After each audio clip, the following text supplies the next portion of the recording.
हर साल biomolecules polymer से तुम्हारा 2 से 3 क्वेश्चन पक्का आएगा। एक क्वेश्चन एक पेपर में, दूसरा मतलब मिनिमम 3 क्वेश्चन आने के चांसेस है। 2 तो पक्का है, एक बायोमॉलिक्यूल से पॉलीमर से। मेनली जो क्वेश्चन आता है बायोमॉलिक्यूल में वो जैसे आता है तुम्हारा कि ग्लूकोज का कुछ रिएक्शंस हो गया, एनोमर हो गया, ईपीमर हो गया, डीएल हो गया, उसके कुछ ऑर्गेनिक मैकेनिज्म से हाइड्रोलाइसिस हो गया। तो इस टाइप से करके क्या होता है कि तुम्हारा ऑर्गेनिक का क्वेश्चन आता है। जैसे मैं बायोमॉलिक्यूल्स पॉलीमर का प्रीवियस ईयर क्वेश्चन आपको मैं दिखाऊंगा।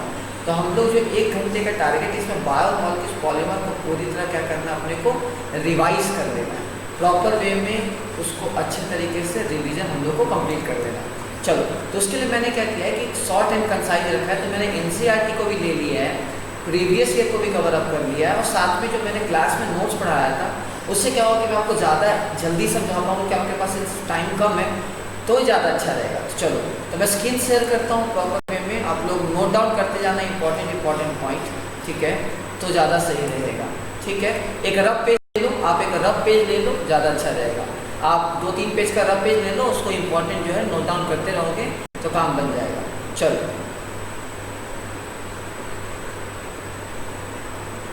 ठीक है, स्टार्ट करें। देखो नोट्स दिख रहा होगा आपको, प्रॉपर में नोट्स दिख रहा है।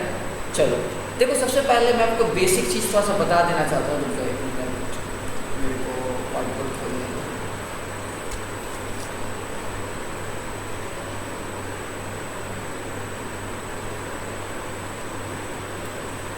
चलो ठीक है, सबसे दिख रहा है सब कुछ दिख रहा है। नोट्स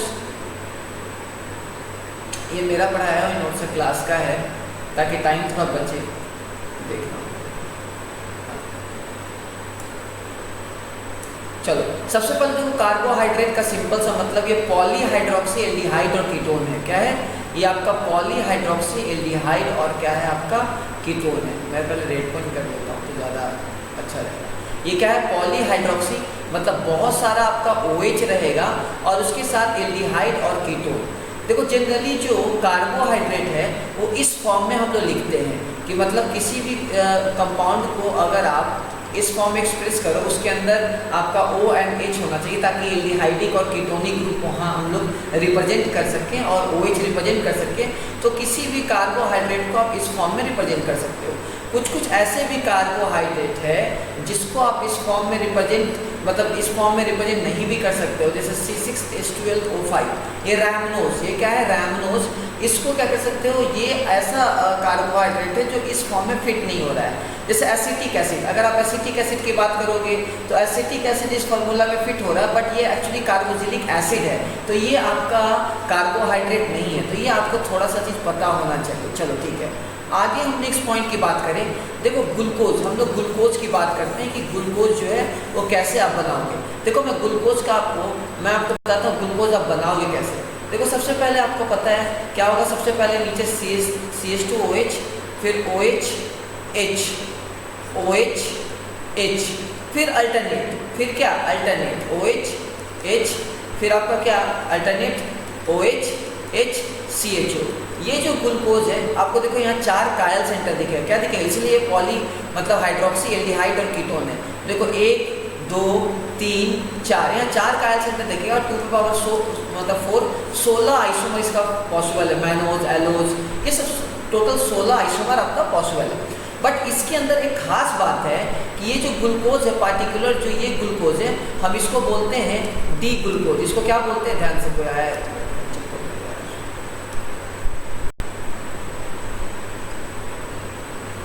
ठीक है, चलो ये जो ग्लूकोज है हम इसको बोलते हैं डी ग्लूकोज। क्या बोलते हैं? D glucose. इसका रीज़न क्या है कि ये जो सबसे नीचे वाला जो कायल सेंटर है, जो सबसे नीचे वाला जो कायल सेंटर है, ये आपका ग्लिसरॉल डिहाइड से आपका क्या होता है? मिलता है।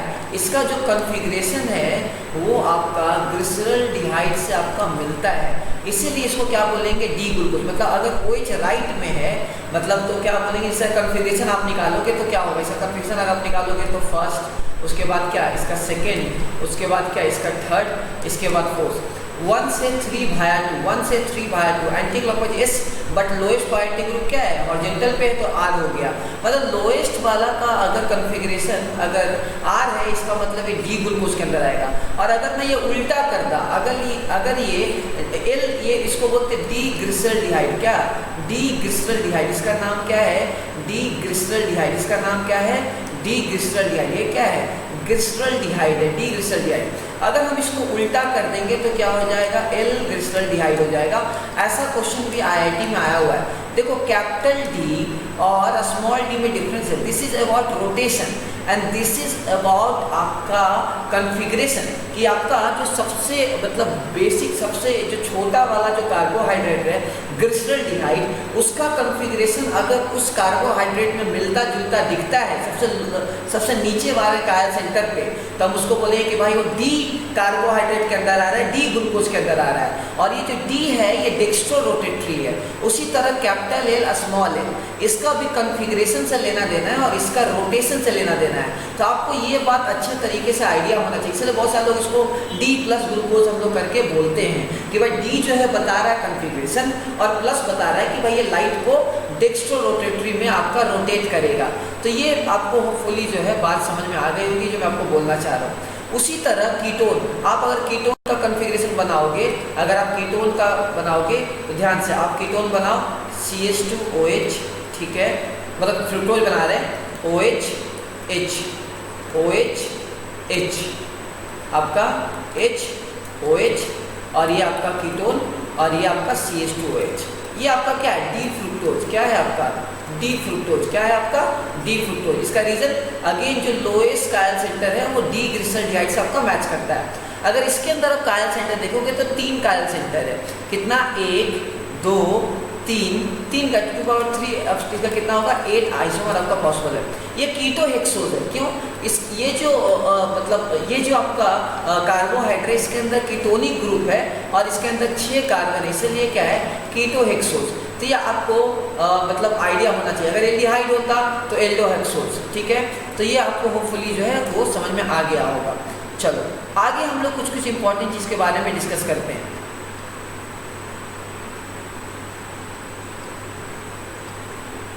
चलो अभी देखो मैंने आपको यहाँ दिख रहा हो कि L ग्लिसरॉल्डिहाइड है।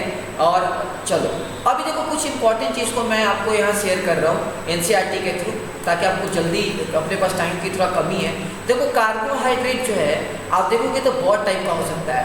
मोनोसेक्राइड्स हो सकता है, डाइसेक्राइड्स हो सकता है, ओलिगोसेक्राइड्स हो सकता है। अभी देखो मोनोसेक्राइड्स क्या है, देखो मोनोसेक्राइड्स जैसे glucose, fructose, ribose, this are monosaccharides, मतलब इसको आप हाइड्रोलाइसिस नहीं कर सकते। तो आपको याद होना चाहिए glucose, fructose, ribose, this are monosaccharides. Oligosaccharides का मतलब क्या है कि ऐसा कार्बोहाइड्रेट जिसको आप हाइड्रोलाइसिस करके बहुत सारा मोनोसेक्राइड्स आप गेन कर सकते हैं। जैसे सपोज करो माल्टोज, सपोज करो आपका सुक्रोज। जैसे मान लो अगर आप सुक्रोज को हाइड्रोलाइसिस करोगे तो आपको ग्लूकोज एंड फ्रुक्टोज आपको मिल जाएगा। अगर माल्टोज को आप हाइड्रोलाइसिस करोगे तो आपको सिर्फ और सिर्फ क्या मिलेगा, आपको ग्लूकोज मिल जाएगा। क्या हो जाएगा, ग्लूकोज मिल जाएगा। तो ये आपको अच्छे तरीके से आइडिया होना चाहिए। देखो पॉलीसेक्राइड्स की अगर हम बात करेंगे, पॉलीसेक्राइड्स की, तो इसका मतलब क्या है कि आप अगर इसको हाइड्रोलाइसिस करोगे तो आपको मतलब मोर देन 100, मतलब आप समझ लो कि 100 से ज़्यादा आपका मतलब मोनोसेक्राइड्स मिल जाएगा। जैसे सेल्यूलोज, ग्लाइकोजीन, स्टार्च, जैसे स्टार्च का हाइड्रोलाइसिस करोगे तो आपको बहुत सारा ग्लूकोज मिल जाएगा। सेल्यूलोज को हाइड्रोलाइसिस करोगे तो आपको बहुत सारा ग्लूकोज मिल जाएगा, बीटा डी ग्लूकोज मिलेगा actually. Glycogen, gums, this are polysaccharides. अभी देखो पॉलीसेक्राइड्स का एक खास बात है कि ये स्वीट इन टेस्ट नहीं है, मतलब मीठा नहीं होगा, और ये नॉन शुगर है, मतलब नॉन रिड्यूसिंग शुगर है। नॉन रिड्यूसिंग शुगर बोलने का मतलब क्या है कि इसका मतलब ये है कि ये आपका टॉलेंट टेस्ट और फेलिंग टेस्ट नहीं देगा। आपको पता है टॉलेंट टेस्ट और फेलिंग टेस्ट क्या है, ये आपको आइडिया है कि आप अगर सपोज करो टॉलेंट टेस्ट की बात करें तो आप सिल्वर नाइट्रेट, सिल्वर का कॉम्प्लेक्स डालोगे तो आपका सिल्वर मिलर टेस्ट दे देगा। वो एल्डिहाइड आपका एलिफेटिक और एरोमेटिक दोनों के लिए करेक्ट होता है। आपका फेलिंग जो है सिर्फ और सिर्फ आपका एलिफेटिक एल्डिहाइड के लिए CuSO4 तो Cu2O का रिपीटी आपको बन जाएगा। फेलिंग है, फेलिंग भी, ठीक है ना। तो ये आपको आइडिया होना चाहिए कि टॉलेंट टेस्ट, तो जो टॉलेंट टेस्ट देगा वो रिड्यूसिंग शुगर होगा। चलो अब हम कुछ रिएक्शंस के बारे में हम लोग बात करते हैं। अब रिएक्शंस हम लोग का क्या क्या है। देखो रिएक्शन ये है कि अगर ग्लूकोज को तुम HI के साथ रिएक्शन करवा दोगे तो ये बन जाएगा नॉर्मल हेक्सेन। क्या बन जाएगा? Normal hexane. क्या बन जाएगा? Normal hexane. चलो जल्दी से मेरे को रिप्लाई करो सब लोग। अगर ग्लूकोज को आप हाइड्रोलाइसिस कर दोगे तो आपको क्या मिल जाएगा? जल्दी बताओ क्या मिल जाएगा? सॉरी, ग्लूकोज को अगर आप HI के साथ रिएक्शन करवा दोगे तो क्या मिल जाएगा? जल्दी बोलो, जल्दी बोलो, जल्दी बोलो। मतलब नॉर्मल हेक्सेन। अच्छा याद करो, मैंने एक और रिएक्शन आपको पढ़ाया था पर आयोडिक एसिड के साथ, HI4 के साथ। तो क्या करते थे, एक कार्बन को पकड़ते थे, OH लगाते थे, बीच से ब्रेक कर देते थे, एल्डिहाइड कीटोन।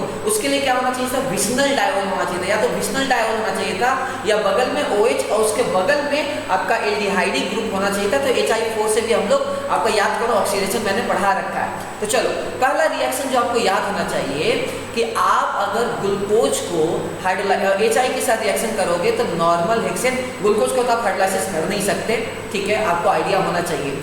अच्छा मैंने आपको डी ग्लूकोज और एल ग्लूकोज बता दिया, तो आपको एग्जाम में आया, ये एडवांस में आया हुआ है कि which of the following is L glucose. तो आप लोएस्ट वाला कायल सेंटर देख लेना, अगर OH लेफ्ट में रहेगा तो एल ग्लूकोज के अंदर आएगा, राइट में रहेगा तो कन्फिगरेशन सोच के भी देख सकते हो कि एल डी ग्लिसरॉल्डिहाइड से मिलता जुलता है, मतलब CH2OH OHH CHO। तो इस टाइप से आपको पता चल जाएगा। चलो आगे नेक्स्ट रिएक्शन को हम लोग बात करते हैं, ठीक है। नेक्स्ट हम लोग रिएक्शन की बात करेंगे तो आपको ऑर्गेनिक से ही मिलता जुलता रिएक्शन आपको मिलेगा कि मान लो हाइड्रोक्सिल एमीन से अगर आप रिएक्शन करवा रहे हो, अगर सपोज करो हाइड्रोक्सिल एमीन के साथ आप रिएक्शन करवा रहे हो तो आपको पता है कि आपका सपोज करो ये आपका मान लो एल्डिहाइडिक या कीटोनिक ग्रुप है। आप अगर हाइड्रोक्सिल एमीन के साथ इसको रिएक्शन करवा रहे हो तो ये क्या बन जाएगा? आपका हाइड्रोक्सिल एमीन बन जाएगा। क्या हो जाएगा? मतलब ये सिंपल सा ऑक्साइन। क्या बन जाएगा? ऑक्साइन बन जाएगा। क्या बन जाएगा? ऑक्साइन, जो आपका बेकमेंट रीअरेंजमेंट में काम आता था कि ऑक्साइन को आप H+ के साथ रिएक्शन करवा दो तो क्या होता था? एंटी नाइट्रोजन के जो एंटी वाला रहता था वो एमाइड बन जाता था, नाइट्रोजन पे चला जाता था। याद है? नहीं याद है? जल्दी बताओ, मौली सौरभ याद है या नहीं याद है? चलो याद तो होना ही चाहिए किसी हाल में। मुझे रैंक आपसे एडवांस में चाहिए, कुछ भी करो रैंक दो। चलो थोड़ा सा स्लो है कंप्यूटर। चलो अच्छा आगे बात करें CN-, ठीक है। तो आपको पता है एल्डिहाइड कीटोन में CN- कैसे अटैक करता है? सिंपल सा CN- कैसे अटैक करता है? आपका एल्डिहाइड पे आपका क्या होगा? CHO अटैक करेगा, ठीक है, क्लियर? तो कट ऑफ।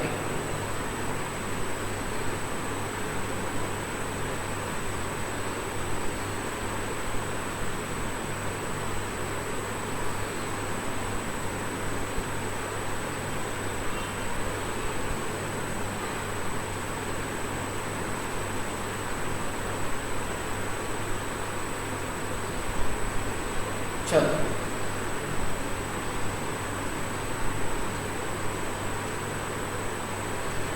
करें आगे। चलो तो CN- क्या होगा? CN- अटैक करोगे तो क्या हो जाएगा? CN। याद करो अगर आप CN को हाइड्रोलाइसिस करोगे तो क्या हो जाएगा? वो COOH बन जाएगा। अगर CN को आप हाइड्रोलाइसिस करोगे तो क्या होगा? COOH बन जाएगा एसिडिक मीडियम में। याद है ना? याद है कि नहीं याद है? चलो अच्छा अगर हम Br2 के साथ रिएक्शन करवा दें तो Br2 के साथ अगर आप रिएक्शन करवा दोगे ब्रोमीन वाटर, ये काइंड ऑफ ऑक्सीडाइजिंग एजेंट है, तो ये क्या करेगा? आपका CHO को ये ऑक्सीडाइज कर देगा, COOH बन जाएगा। चलो आप इसको ग्लूकोनिक एसिड बोलेंगे। क्या बोलेंगे? ग्लूकोनिक एसिड का नाम क्या होगा? Gluconic acid. क्या नाम होगा? Gluconic acid. क्या नाम होगा? Gluconic acid. क्या नाम होगा? Gluconic acid. चलो अगर ध्यान से अगर मैं इसको HNO3 के साथ, अगर ग्लूकोज को मैं HNO3 के साथ रिएक्शन करवा दूं तो अगर HNO3 के साथ तो साइक्लिक एसिड बन जाएगा। ये क्या करता है? 1 डिग्री अल्कोहल को भी ऑक्सीडाइज कर देगा और CHO को भी ऑक्सीडाइज कर देगा। इसको बोलेंगे साइक्लिक एसिड। क्या बोलेंगे? Cyclic acid. क्या बोलेंगे? Cyclic acid. क्या बोलेंगे? Cyclic acid. क्या बोलेंगे? इसको साइक्लिक एसिड बोलेंगे। चलो ठीक है, ठीक है, आगे बढ़ते हैं।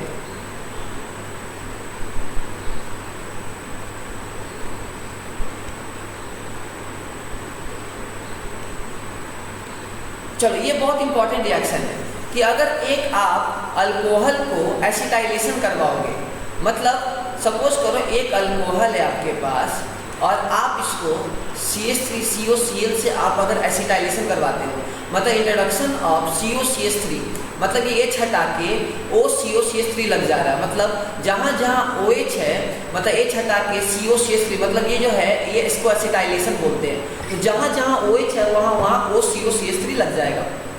देखो इसके लिए एसाइल हैलाइड भी ले सकते हो, एसाइल ग्रुप, या आप चाहो तो एसिटिक एनहाइड्राइड भी ले सकते हो। तो इसका एक बहुत ही खास बात है जो एडवांस के पॉइंट ऑफ व्यू से आता है कि आप अगर एक OH को एसिटाइलेशन करवाओगे तो 42 मोलर मास का चेंज आएगा। मतलब अगर इसका वेट x है तो इसके प्रोडक्ट का जो वेट होगा x + 42 होगा। तो आपको पता है एल्डिहाइड के अंदर 5 OH है, 1 2 3 4 5, तो लगभग 42 × 5 मतलब 210 के वेट से चेंज आएगा। ऐसा ही क्वेश्चन एडवांस 2008 में पूछा था। सेल्यूलोज का स्ट्रक्चर दे दिया था, बीटा डी ग्लूकोज था, ठीक है। वो क्या था कि उसके अंदर आप एसिटिक एनहाइड्राइड या एसिटाइल हैलाइड से रिएक्शन करवा रहे थे। तो वो क्या हुआ एसिटाइल क्लोराइड से, तो वहाँ जहाँ जहाँ OH था वहाँ H हट के OCO-CH3 लग गया। क्या लग गया? स्टरिक पार्ट लग गया। तो हम लोग को पता चल गया कि अच्छा ठीक है ये रिएक्शन होना चाहिए। तो आपको आइडिया रहेगा तो आपके लिए बहुत ही आसान काम रहेगा। चलो ठीक है, आगे नेक्स्ट बढ़ते हैं। हाँ बोलो। हाँ हाँ हाँ नहीं हर जगह नहीं एक मतलब हाँ जहाँ कम स्टेरिक एसिड रहेगा, जहाँ और क्या कम स्टेरिक साथ में प्लस आई भी देखना पड़ेगा। जैसे स्टेरिफिकेशन होता उसी टाइप से तो है ही। अरे यार जैसे स्टेरिफिकेशन होता उसी टाइप से है। चलो ठीक है आए करें। ठीक है अभी देखो डी ग्लूकोज आपको आइडिया है, रोटेशन मैंने आपको बता दिया प्रॉपर वे में।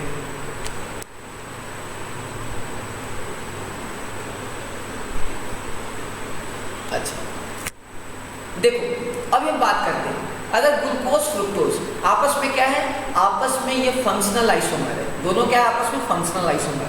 देखो ग्लूकोज और फ्रुक्टोज दोनों टॉलेंट टेस्ट देगा, फेलिंग टेस्ट देगा, आपका DNP टेस्ट देगा, सिप टेस्ट देगा। सिप टेस्ट क्या करता है आपका एलिफेटिक एल्डिहाइड क्या करता है, एलिफेटिक एल्डिहाइड को आपका क्या करेगा, आपको पिंक कलर प्रोड्यूस करेगा। एलिफेटिक एल्डिहाइड क्या करेगा, वो पिंक कलर प्रोड्यूस करेगा। और टॉलेंट टेस्ट कब देता है, alpha hydroxy ketone. Tollens test एक और केस में, कीटोन के केस में देता है जब वो अल्फा हाइड्रोक्सी कीटोन हो। तो ग्लूकोज और फ्रुक्टोज जो है टॉलेंट टेस्ट भी देगा, फेलिंग टेस्ट भी देगा, 2,4-DNP टेस्ट भी देगा, रॉय ठीक है red orange yellow, Schiff test भी देगा, रॉस एनालिन का के साथ ये टेस्ट है, सोडियम बाइसल्फाइड के साथ भी टेस्ट देगा। लेकिन ये सारा टेस्ट जो है वो एक्वस में नहीं देता है। आपको पता है एक्वस में क्यों नहीं देगा, क्योंकि एक्वस में क्या होगा आपको भी मैंने ऑलरेडी बता रखा है ड्यूरिंग रेगुलर क्लासेस कि एक्वस में ये क्या करेगा कि ये आपका न्यूक्लियोफिलिक एडिशन कर लेगा प्रॉपर वे में। न्यूक्लियोफिलिक आपका क्या कर लेगा, एडिशन कर लेगा। ये जो OH है लोन पेयर ये जाके इस पे ऐड हो जाएगा क्योंकि इस पर डेल्टा पॉजिटिव है और इसके बाद लोन पेयर है। तो ये क्या करेगा, एक पायरानोज टाइप का स्ट्रक्चर बना लेगा।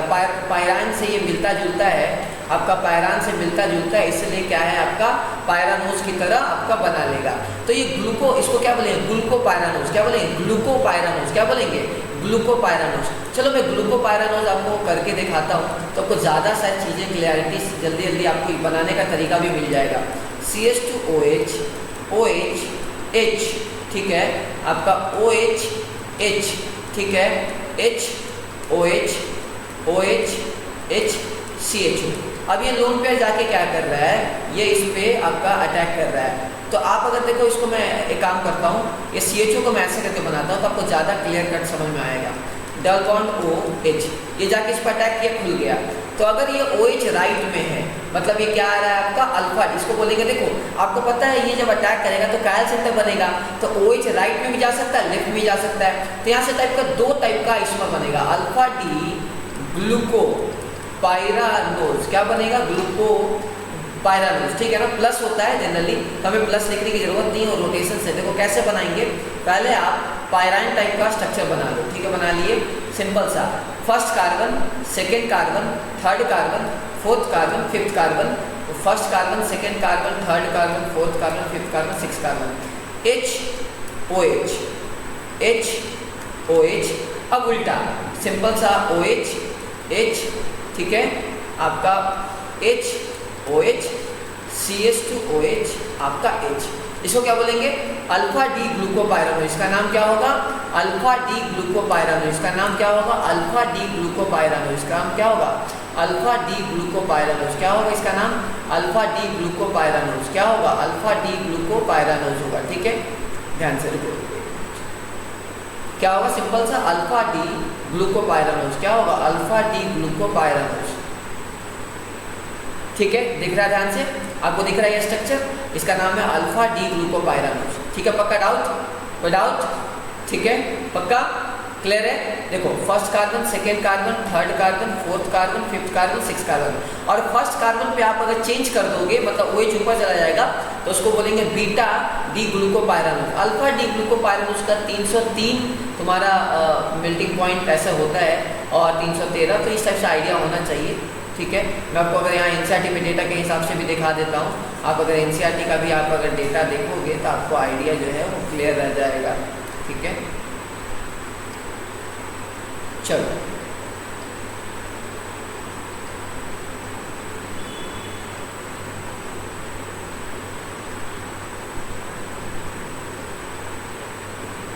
ठीक है, तो आपको समझ में आ गया होगा कि अल्फा डी ग्लूकोपायरानोज और बीटा डी ग्लूकोपायरानोज आपको क्या होता है, आइडिया मिल गया होगा, ठीक है। क्लियर पक्का डाउट? क्लियर है पक्का डाउट? देखो मेल्टिंग पॉइंट की थोड़ा बात कर लेते हैं, मुझे लग रहा है ऐसा आ सकता है। तो आपको पता है अल्फा का मेल्टिंग पॉइंट लगभग मतलब मैं बॉइलिंग पॉइंट आपको बताया था, मेल्टिंग पॉइंट आपका 419 और इसका लगभग 423 के आसपास, बॉइलिंग पॉइंट अगर 303 और इसका जो है आपका 371 के आसपास बॉइलिंग पॉइंट होगा। बट डेटा के लिए बहुत बताया, ऐसा क्वेश्चन आने के चांसेस नहीं है, फिर भी आपको मैं एक चीज़ थोड़ा सा बता देता हूँ कि जो अल्फा डी ग्लूकोपायरानोज है और बीटा डी ग्लूकोपायरानोज है, ये आपका आपस में एनोमर है। क्या है? आपस में एनोमर है। आपको ये हावर्थ स्ट्रक्चर इसको बोलते हैं, हावर्थ स्ट्रक्चर इसको बोला जाता है। तो ये जो आपका जो है ये एनोमर, इसको क्या बोलेंगे? एनोमर, मतलब एक कार्बन पे साइक्लिक में चेंज है तो उसको बोलेंगे एनोमर। इसको हम लोग साइक्लिक इपीमर भी बोलते हैं। इपीमर का मतलब क्या है कि वो डाइस्टोमर है, मतलब एक कार्बन पे आपने चेंज कर दिया। जैसे मान लो सपोज करो ग्लूकोज है, तो ग्लूकोज के अगर सेकंड कार्बन पे आप अगर चेंज कर दोगे, अगर आप ग्लूकोज के सेकंड कार्बन पे आप अगर चेंज कर दोगे, आपका सपोज करो सेकंड कार्बन पे आप अगर चेंज कर देते हो, मतलब OH इधर कर देते हो, H इधर कर देते हो और बाकी सबको रिमेन सेम रखते हो, तो वो मैनोज है। क्या है? मैनोज।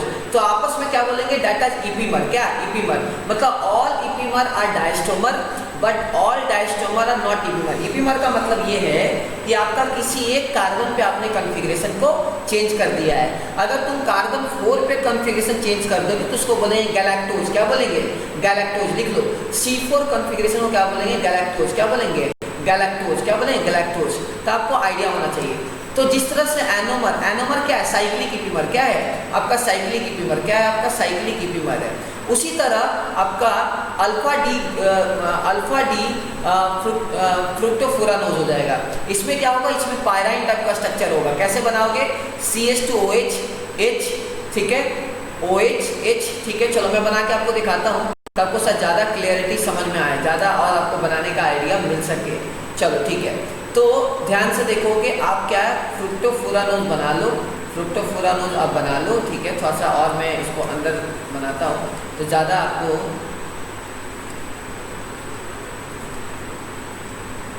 ठीक है। CH2OH,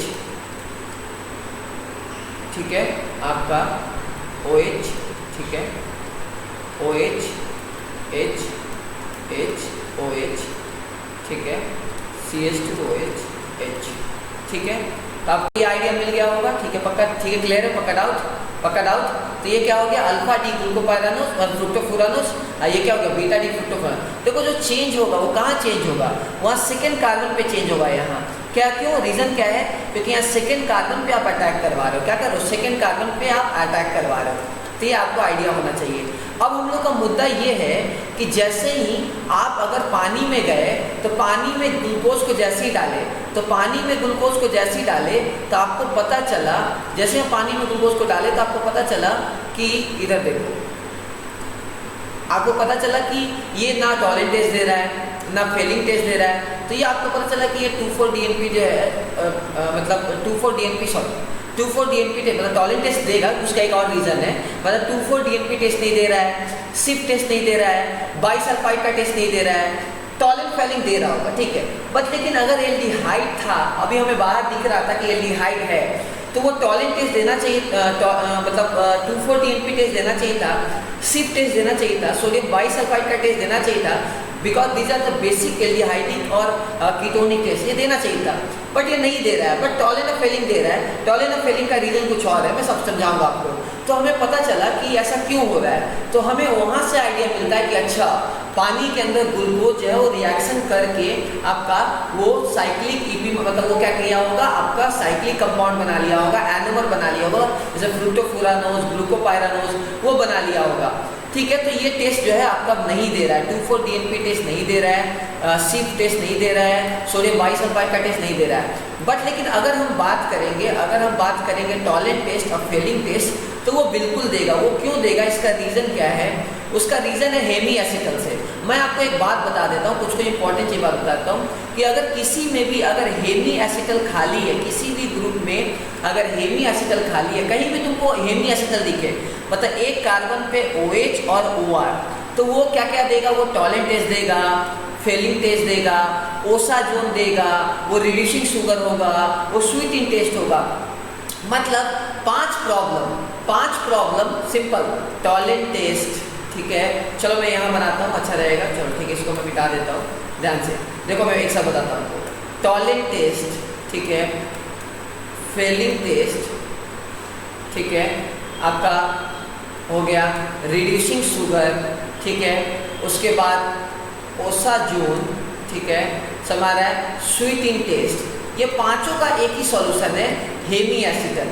अगर ये क्वेश्चन सबसे ज़्यादा IIT में आने वाला क्वेश्चन है, अगर कहीं भी तुमको हेमी एसिटल दिखे, कहीं भी हेमी एसिटल खाली दिखे, तो इसका मतलब ये पांचों चीज़ सेटिस्फाई करेगा। मतलब टॉलेंट टेस्ट भी देगा, फेलिंग टेस्ट भी देगा, वो रिड्यूसिंग शुगर भी होगा, ओसाजन फॉर्मेशन होगा। ओसाजन फॉर्मेशन का मतलब क्या है कि फिनाइल हाइड्रोजन से आप रिएक्शन करवा रहे हो।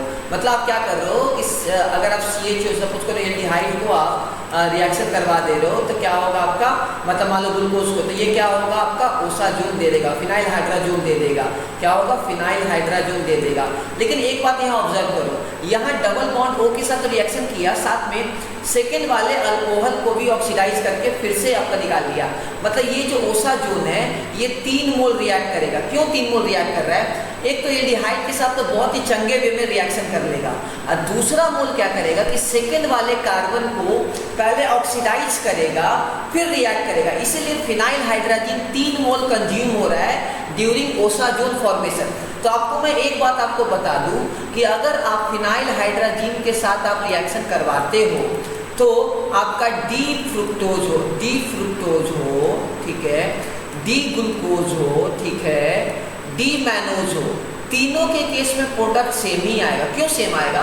क्योंकि आप कीटोन के बगल वाले कार्बन को ऑक्सीडाइज कर रहे हो, तो डी फ्रुक्टोज का ही प्रोडक्ट सेम होगा, डी ग्लूकोज का ही प्रोडक्ट सेम होगा, और डी मैनोज को क्या आप ऑक्सीडाइज कर रहे हो, तो काहे का OH राइट क्या लेफ्ट, कोई मतलब बनता नहीं है। क्योंकि आपको पता है डी मैनोज क्या ईपीमर है ग्लूकोज का, जहाँ आप सेकेंड कार्बन को चेंज कर रहे हो, रिवर्स कर रहे हो। तो आपको ये क्वेश्चन IIT में आ सकता है कि अगर बात करें ओसाजोन फॉर्मेशन का, तो इन तीनों केस में प्रोडक्ट क्या होगा आपका, सेम होगा। प्रोडक्ट क्या होगा आपका, सेम होगा। किसी को दिक्कत जल्दी बोलो, किसी को दिक्कत जल्दी बताओ, किसी को दिक्कत जल्दी बोलो। चलो आगे बढ़े। उसी तरह फुरान हो गया, माल्टो। अच्छा चलो अब आते हैं तुम्हारा ध्यान से, ये सुक्रोज है। क्या है तुम्हारा ये सुक्रोज। सुक्रोज को आप अगर हाइड्रोलाइसिस करोगे तो क्या होगा आपका, एक फ्रुक्टोज बन जाएगा, एक ग्लूकोज बन जाएगा, alpha D glucose and beta D fructose मिल जाएगा। ये पूरा आपको याद होना चाहिए, अल्फा डी ग्लूकोज मिल जाएगा और बीटा डी फ्रुक्टोज मिल जाएगा। ठीक है ना, beta form beta D fructose मिल जाएगा। अभी देखो ये इन्वर्जन ऑफ शुगर है। क्यों? क्योंकि जो फ्रुक्टोज का जो रोटेशन होता है वो निगेटिव होता है, और वो क्या होगा, ओवरऑल वैल्यू क्या होगा, ओवरऑल आपका वो निगेटिव कर देगा। इक्यू मोल होगा बट ओवरऑल वैल्यू क्या करेगा, निगेटिव कर देगा। चलो ठीक है, तो दोनों एक मोल हम लोग को। अभी देखो ये जो है OH रिएक्ट करके ईथर वाला पार्ट बन रहा है, मतलब ये C1 है, इसका C2, ये इसको बोलते हैं C1C2 ग्लाइकोसिडिक लिंकेज। क्या है ये C1C2, इसको बोलेंगे अल्फा लिंकेज, इसको बोलेंगे बीटा लिंकेज। क्यों? क्योंकि ये अल्फा लिंकेज से इन्वॉल्व है। क्या है? आपका अल्फा लिंकेज से इन्वॉल्व है। ठीक है, आपका ये अल्फा लिंकेज से इन्वॉल्व है। चलो, तो ये आपको आइडिया होना चाहिए कि सारा चीज़ का एक ही रामबाण है कि अगर तुमको देखना है कि हेमिएसिटल मतलब अगर तुमको देखना है कि मतलब कौन रिड्यूसिंग शुगर है, कौन स्वीटिंग टेस्ट है, कौन तुम्हारा टॉलेंट टेस्ट देगा, कौन तुम्हारा फेलिंग टेस्ट देगा, तो तुमको क्या करना है, तुमको बस एक ही चीज़ दिमाग लगाना है कि तुम हेमिएसिटल को देख लो। तुम क्या करो, हेमिएसिटल को देख लो, तुम्हारा काम बन जाएगा। ओसाजोन फिनाइल हाइड्रोजन से आप रिएक्शन करवा रहे हो, तो ये आपको अगर आइडिया रहेगा तो आप चीज़ों को समझ लोगे। तो मैं बोल रहा था कि जो ग्लूकोज है, ये क्वेश्चन आया हुआ एडवांस 2018 है 17 में, कल मैं देख रहा था। तो आपको बता दूं कि ये जो है ये अल्फा डी ग्लूकोज और बीटा अल्फा डी ग्लूकोज और बीटा डी फ्रूक्टोज मिलेगा। ये C1C2 लिंकेज है, मतलब C1 का पहला कार्बन ग्लूकोज का और दूसरा कार्बन फ्रुक्टोज का, वहाँ से ग्लाइकोसिडिक लिंकेज बन रहा है। इसको अल्फा लिंकेज बोलेंगे और ये वाला बीटा लिंकेज बोलेंगे। ऐसा क्वेश्चन भी आ सकता है। चलो, अच्छा, ये क्या रिड्यूसिंग शुगर है, देख लेते हैं। क्या ये रिड्यूसिंग शुगर है, उसको चेक कर लेते हैं। रिड्यूसिंग शुगर के लिए क्या हम लोग को देखना है, हम लोग को देखना है कि कहीं हेमिएसिटल खाली है कि नहीं है। देखो, कहीं हेमिएसिटल खाली दिख रहा है, जल्दी बताओ, कहीं हेमिएसिटल खाली दिख रहा है, कहीं भी देख लेते हैं। ये वाला कार्बन पे तो OH और OR, तो यहाँ तो है नहीं। एक कार्बन पे OH और OR है ही नहीं, यहाँ दोनों जगह OR है। तो सुक्रोज आपका नॉन रिड्यूसिंग शुगर है, आपका हेमिएसिटल टेस्ट नहीं देगा, स्वीट टेस्ट नहीं रहेगा। सबको क्लियर है, सबको क्लियर है, जल्दी बताओ, सबको क्लियर है, क्लियर है। चलो, तो आपको जहाँ भी देखना है, आपको सिंपल सा तरीका आप देखो, आपको चीज़ें एकदम क्लियर वे में समझ में आएंगी। चलो, आगे माल्टोज की बात करते हैं। देखो, माल्टोज का क्या है, माल्टोज को हम लोग देखते हैं। इसमें दोनों ग्लूकोज है, क्या है, दोनों आपका क्या है, ग्लूकोज। हम लोग दोनों क्या ले रहे हैं, ग्लूकोज। ये दोनों आपका क्या है, ग्लूकोज है। मतलब अगर आप माल्टोज को आप अगर हाइड्रोलाइसिस करोगे तो यहाँ C1C4 लिंकेज है। क्या है, यहाँ C1C4 लिंकेज है। अभी देखो, एक बात मैं थोड़ा सा आपको इन्फॉर्मेशन के लिए दे दूँ कि आप इसको ग्लाइकोसिडिक लिंकेज नहीं बोलोगे। अगर कोई टीचर बोल देते हैं तो ठीक है, हम मान सकते हैं, बट हम ये नहीं बोलते। इसका रीज़न क्या है, क्योंकि आप जो दूसरा वाला ग्लूकोज है, जो अल्फा, दूसरा वाला जो अल्फा ग्लूकोज है, उसका आप C4 कार्बन से अटैक करवा रहे हो, बट लेकिन यहाँ से अटैक करता तो हम ग्लाइकोसिडिक लिंकेज बोलते हैं। मतलब जो उसका ऑरिजिन है, अगर उसके पॉइंट ऑफ व्यू से अगर रिएक्ट करता, उसके फ्रेम से रिएक्ट करता, तो हम लेकिन हाँ, कोई चाहे तो बोल सकता है। अगर मान लो कहीं जबरदस्ती करवा तो ठीक है, कुछ मजबूरी है, बोलना पड़ेगा, बट लेकिन ये रियलिटी में ग्लाइकोसिडिक लिंकेज नहीं बोला जाएगा। हाँ, आप इसको अल्फा लिंकेज बोल सकते हो, क्योंकि ये अल्फा वाला पार्ट से रिएक्ट किया है, तो आप इसको अल्फा लिंकेज बोल सकते हो, but overall you can't say this is glycosidic linkage. तो ये आपको थोड़ा सा आइडिया होना चाहिए प्रॉपर वे में। लेकिन अगर ऑप्शन में दे, जैसे IIT में एक ऑप्शन में था, तो वहाँ हमें मजबूरी में ऑप्शन मारना ही पड़ा, क्योंकि मतलब एक तो मल्टीपल चॉइस था और दूसरा एक ऑप्शन उसके साथ मिला हुआ था, स्टेटमेंट एंड करके था। तो ठीक है, उस केस में हमें करना पड़ेगा। अच्छा, टॉलेंट टेस्ट की बात करें तो Tollens test, Fehling test, reducing sugar, osazone, सबका रामबाण हेमिएसिटल। तो ये होपफुली आपको आइडिया हो गया होगा। चलो ठीक है, देखो मैंने यहाँ आपको कॉपी में भी करके बता रखा है कि अच्छा, म्यूटा रोटेशन। देखो, म्यूटा रोटेशन एक वर्ड आपको पता है कि जिसका रोटेशन टाइम के साथ चेंज कर रहा है, जैसे इन्वर्जन ऑफ शुगर, मतलब उसका रोटेशन टाइम के साथ धीरे धीरे चेंज कर रहा होगा। पहले वो पॉजिटिव रोटेशन था सुक्रोज, उसके बाद आपने हाइड्रोलाइसिस किया, धीरे धीरे क्या हुआ, निगेटिव रोटेशन करके ओवरऑल क्या हो गया, निगेटिव हो गया। तो Tollens test, Fehling test, mutarotation, osazone, reducing sugar, benedict test sodium bisulphite के साथ, ठीक है, एक्सटेंशन वर्जन ऑफ तुम्हारा क्या है, टॉलेंट टेस्ट है। तो इन सबका इलाज क्या है, हेमिएसिटल। म्यूटा रोटेशन मतलब जिसका रोटेशन टाइम के साथ चेंज, जैसे आपने सुना ये कोरोना वायरस जो है म्यूटेट कर रहा है, मतलब चेंज कर रहा है, अपना जो ओरिजिन है वो चेंज कर रहा है, ठीक है। तो इस टाइप से, किसी को डाउट जल्दी बोलो, किसी को दिक्कत जल्दी बोलो, किसी को दिक्कत।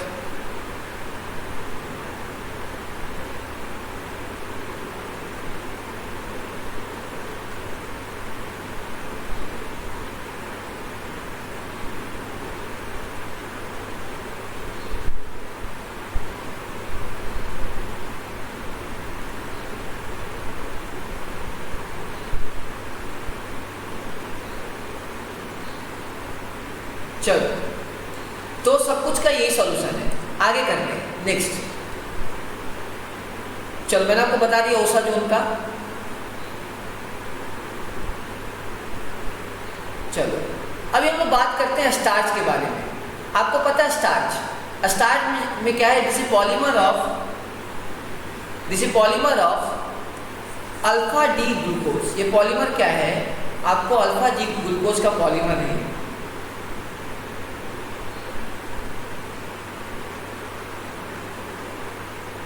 ये क्या है, अल्फा डी ग्लूकोज का ये क्या है, पॉलीमर है। अल्फा डी ग्लूकोज का क्या है तुम्हारा, ये पॉलीमर है।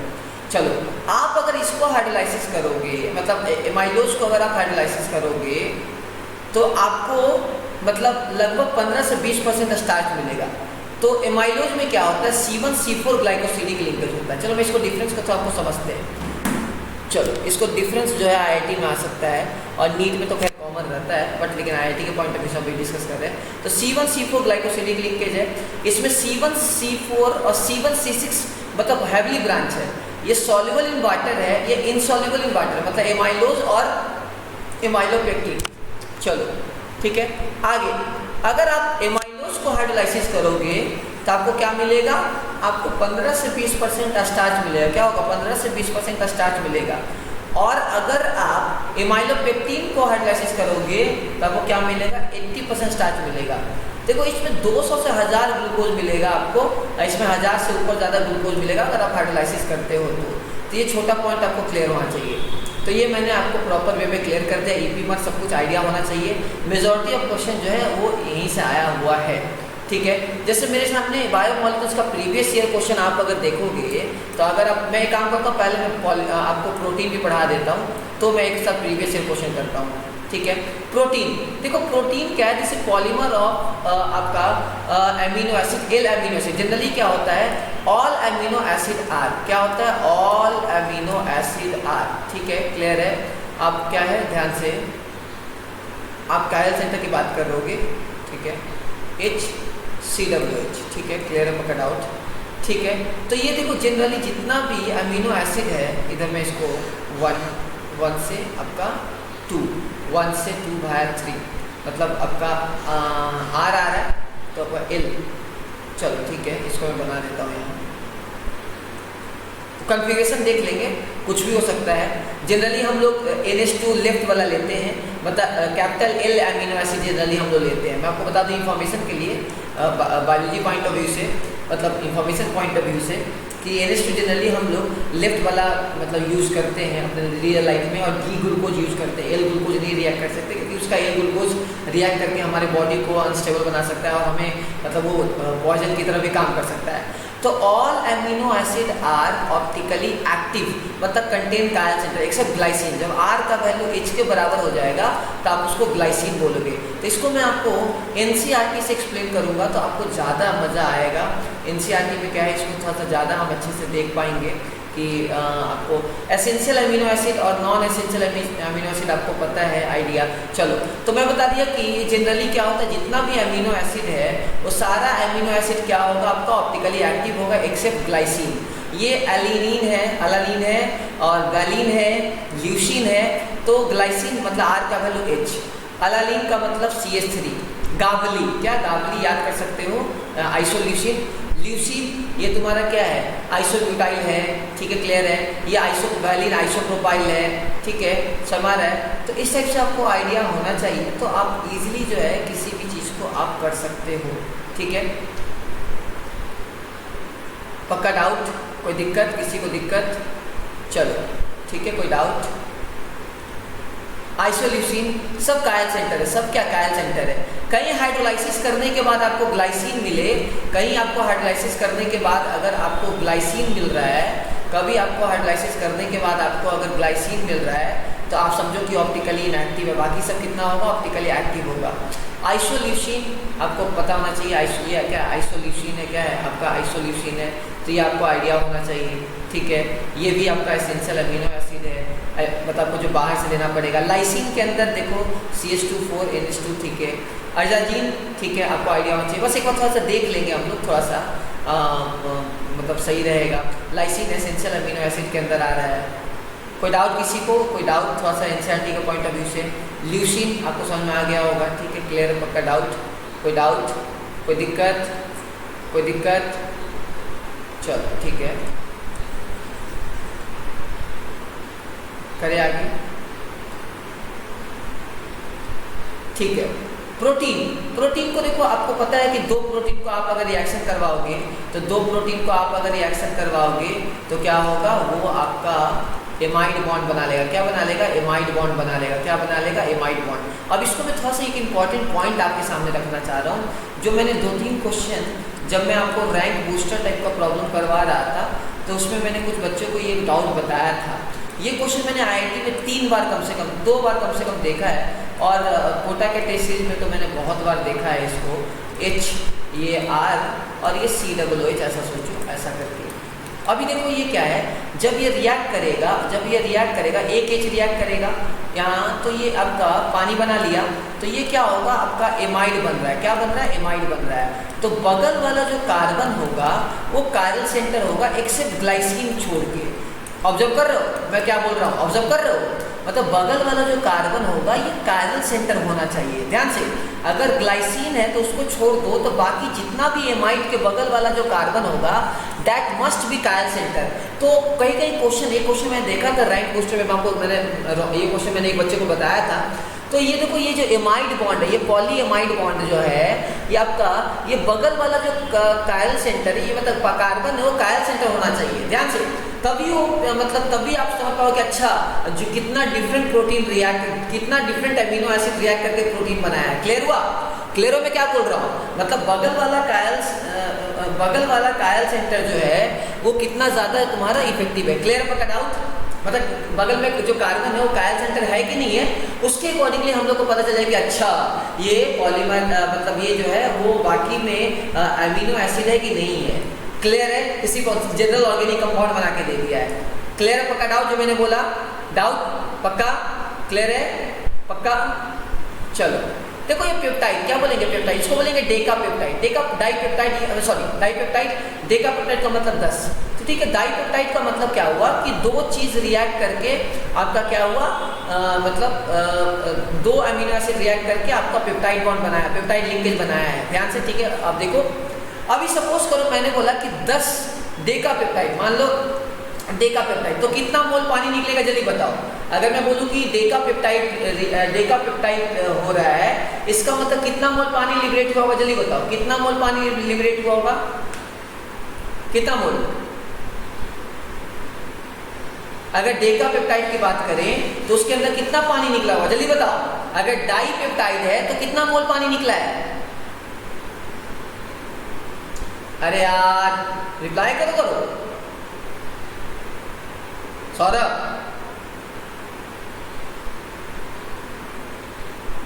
अगर मतलब 9, हाँ ऑब्वियस बात है ना, क्या दिक्कत है? जब 2 रिएक्ट किया तो 1 मोल पानी निकला है, तो 9 रिएक्ट करेगा तो 10 रिएक्ट करेगा तो 9 पानी निकलेगा। क्लियर है? मतलब ये डेका पेप्टाइड में तुम्हारा 9 मोल पानी निकलेगा। क्लियर है? पक्का डाउट? क्लियर है? मौलिक क्लियर हुआ? मौलिक क्लियर? अगर डेका पेप्टाइड होगा तो वहाँ 9 मोल पानी निकलेगा, और डाई पेप्टाइड होगा तो 1 मोल निकलेगा, मतलब 1 कम निकलेगा। क्लियर है?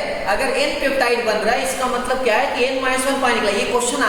ये क्वेश्चन का हेल्प से स्टीरियो मतलब साइकोमेट्रिक मतलब मोल कॉन्सेप्ट के साथ ये क्वेश्चन को एडवांस 2011 में जोड़ दिया था। मैं आपको क्वेश्चन दिखाता हूँ। वहाँ क्या था कि डेका पेप्टाइड बन रहा था, तो आपको रिएक्शन जिसको पता था कि हाँ अगर डेका पेप्टाइड बन रहा है इसका मतलब 9 मोल पानी का लॉस होगा, वो क्वेश्चन वो क्रैक कर सकता था। जिसको ये आइडिया नहीं है उसको दिक्कत हो रहा था। क्लियर है? पक्का डाउट? क्लियर है? पक्का डाउट? क्लियर है? ठीक है। अच्छा, प्रोटीन बहुत टाइप का हो सकता है, आपको पता है। प्रोटीन जो है एक फाइब्रस प्रोटीन हो सकता है, ठीक है, जिसमें हाइड्रोजन बॉन्डिंग डाइसल्फाइड ये सबसे अटैच है, जैसे क्रेटीन, आपका मायोसिन, ये आपको आइडिया होना चाहिए। चलो ठीक है, आगे बात करें ग्लोबुलर प्रोटीन के बारे में, तो ये आपको इसके अंदर जैसे सॉल्युबल इन वाटर है, इंसुलिन, ये सब क्या है ग्लोबुलर प्रोटीन, बट ये आईआईटी पॉइंट ऑफ व्यू से नहीं आएगा। तो इसके बारे में हम बात के, क्योंकि आप जेईई मेंस नहीं दे रहे हो, आप एडवांस दे रहे हो, तो एडवांस पॉइंट ऑफ व्यू से ये सब चीज़ नहीं आएगा, ये सब एडवांस के लिए नहीं है। तो बस मैं आपको कुछ चीज़ें आपको दिखा देता हूँ ताकि आपका थोड़ा सा सीओटी मतलब ज़्यादा दिखे। जैसे सेल्यूलोज, ठीक है, सेल्यूलोज का मैं स्ट्रक्चर को दिखा देता हूँ कि आप 1 डिग्री प्रोटीन को आप डीनेचुरेट नहीं कर सकते, उसका इंटैक्ट रहता है। अच्छा, हिस्टाडाइन, हिस्टाडाइन क्या है? हिस्टाडाइन और पोरोलिन, ये 2 डिग्री, ये देखो ये पूरा, ये देखो ये क्या है आपका, ये एक काइंड ऑफ आपका 2 डिग्री अमीन है आया क्या, 2 डिग्री अमीन है। जनरली आप जितना भी प्रोटीन देखोगे उसमें 1 डिग्री अमीन रहेगा, जितना भी आप प्रोटीन देखो तब 1 डिग्री अमीन रहेगा। क्लियर है? पकड़ आओ, जितना भी आप प्रोटीन देखो वो 1 डिग्री प्रोटीन रहेगा, मतलब नाइट्रोजन रहेगा। लेकिन प्रोलीन एक ऐसा कंपाउंड है जिसके अंदर देखो नाइट्रोजन 2 डिग्री है और एक पूरा कंप्लीट एक कंपाउंड है।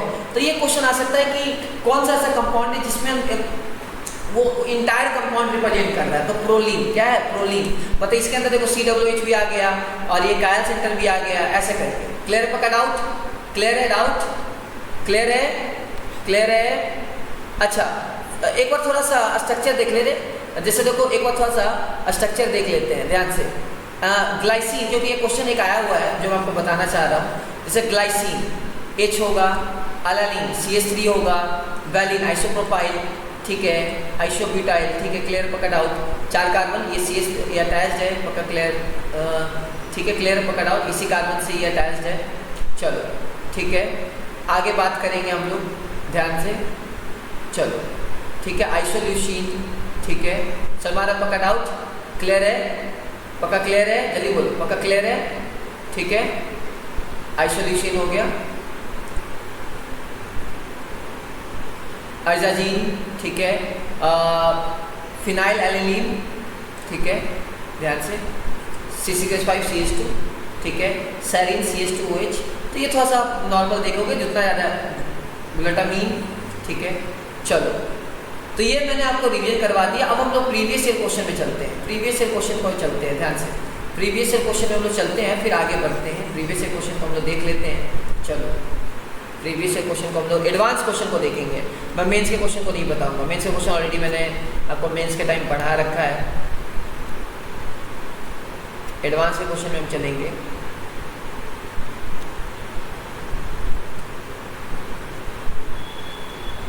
चलो, क्वेश्चन नंबर 26 फास्ट।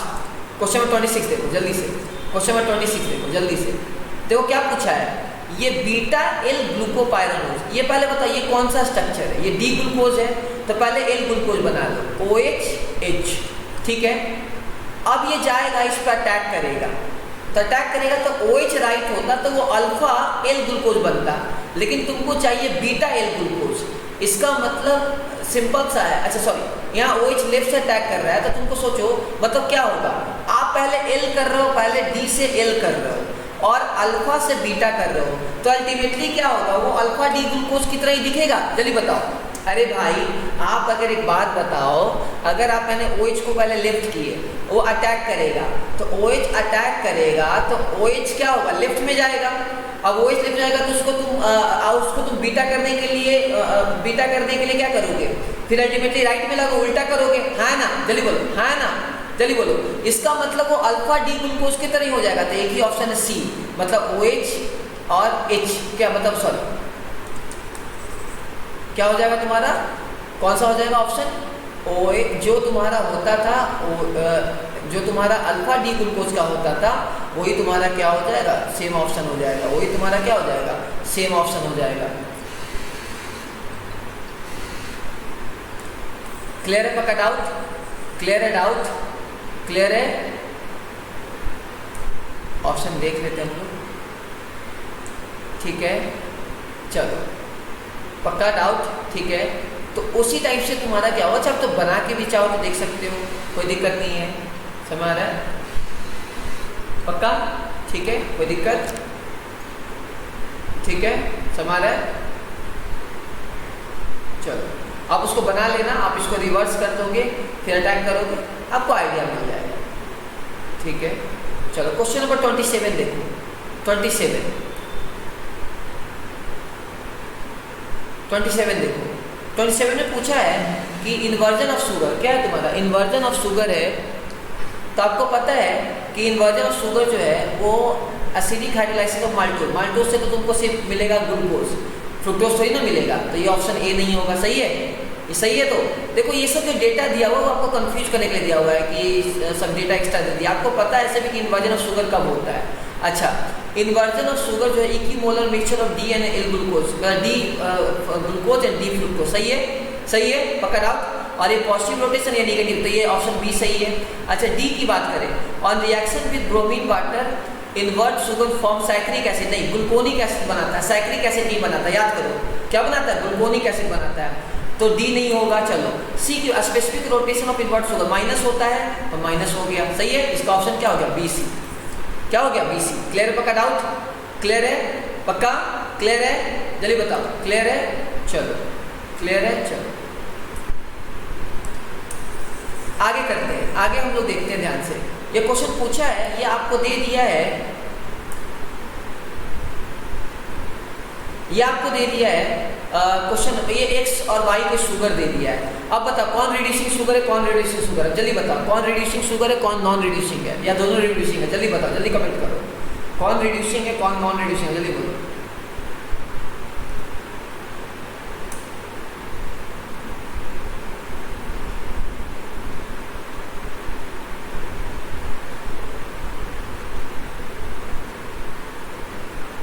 क्या है, देख लेते हैं, कहीं हेमिएस्टल है, कहीं हेमिएस्टल है, नहीं कहीं भी हेमिएस्टल को नहीं दिख रहा है, तो नहीं होगा। चलो ठीक है। अच्छा इसके अंदर हेमिएस्टल है, बिल्कुल है, इसके अंदर ये हेमिएस्टल है, तो एक्स जो है नॉन रिड्यूसिंग है और वाई आपका रिड्यूसिंग है। सही है, सबका सही है, सही है सबको, चलो सही है, जल्दी बोलो, चलो ठीक है। आगे ग्लाइकोसिडिक लिंकेज, बिल्कुल ग्लाइकोसिडिक लिंकेज है, सिंपल सा।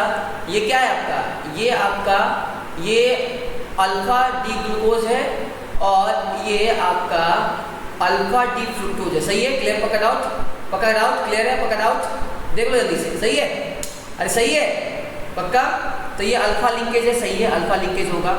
अच्छा इसमें देखो, इसमें क्या है, OH ऊपर और इसका OH नीचे, लेकिन हमने अगेन बोला कि आप इसको बीटा लिंकेज बोल सकते हो, मतलब ये क्या है आपका, ये क्या है, काइंड ऑफ क्या है आपका, OH ऊपर हो गया, तो OH ऊपर हो गया, इसका मतलब बीटा लिंकेज, तो आप इसको बीटा लिंकेज बोल सकते हो, बट ग्लाइकोसिडिक ठीक है, कोई बात नहीं, अंडरस्टैंडेबल है, तो इसका ऑप्शन क्या हो जाएगा, BC हो जाएगा। क्लियर है, पक्का डाउट, क्लियर है, क्लियर है, जल्दी बोलो, क्लियर है, जल्दी बोलो, चलो ठीक है।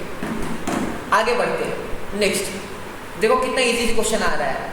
चलो आपको ढूंढना है क्वेश्चन IIT में।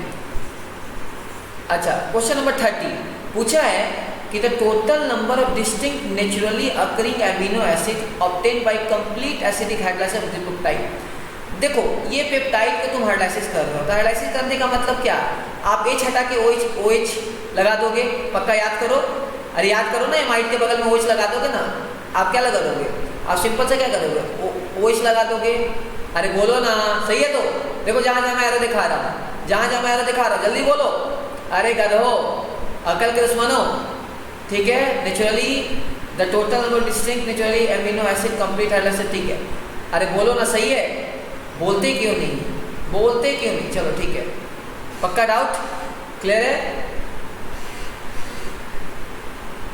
ठीक है, चलो ठीक है। अगेन जहाँ OH है, जहाँ एमाइड बन रहा है आप वहाँ OH लगा रहे हो, जहाँ एमाइड बन रहा है आप वहाँ OH लगा रहे हो, ठीक है, OH लगा रहे हो, ठीक है, पक्का डाउट, पक्का डाउट, ठीक है, पक्का, अरे बोलो ना।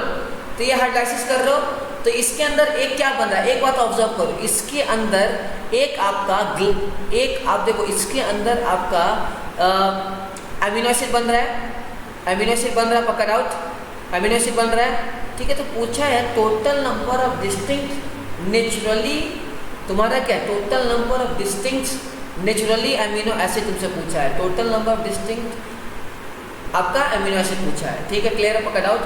तो आप अगेन हाइड्रोलाइसिस करोगे, जहाँ जहाँ आपका है अगेन हाइड्रोलाइसिस करोगे, ठीक है, हाइड्रोलाइसिस। तो आपको पता है एक आपका क्या बन रहा होगा, एक आपका ग्लाइसिन बन रहा होगा, एक ग्लाइसिन बन रहा होगा, और नेचुरली अकरिंग अमीनो एसिड क्या होता है, सिर्फ ग्लाइसिन, ग्लाइसिन क्या है, नेचुरली अकरिंग अमीनो एसिड है, सही है, याद करो, ग्लाइसिन क्या है, नेचुरली अकरिंग अमीनो एसिड है, तो यहाँ टोटल क्या होगा, एक होगा, क्या होगा टोटल, मतलब ये देख लेना, सॉरी टोटल पूछा है अमीनो एसिड, तब चेक कर लेना डिफरेंट, ठीक है। इसका ऑप्शन आप अगर 30 का देखोगे तो टोटल नंबर ऑफ आप हाइड्रोलाइसिस कर लोगे, आप देखो आप हाइड्रोलाइसिस कर लेना, 30 का ऑप्शन 30 अब देखो 30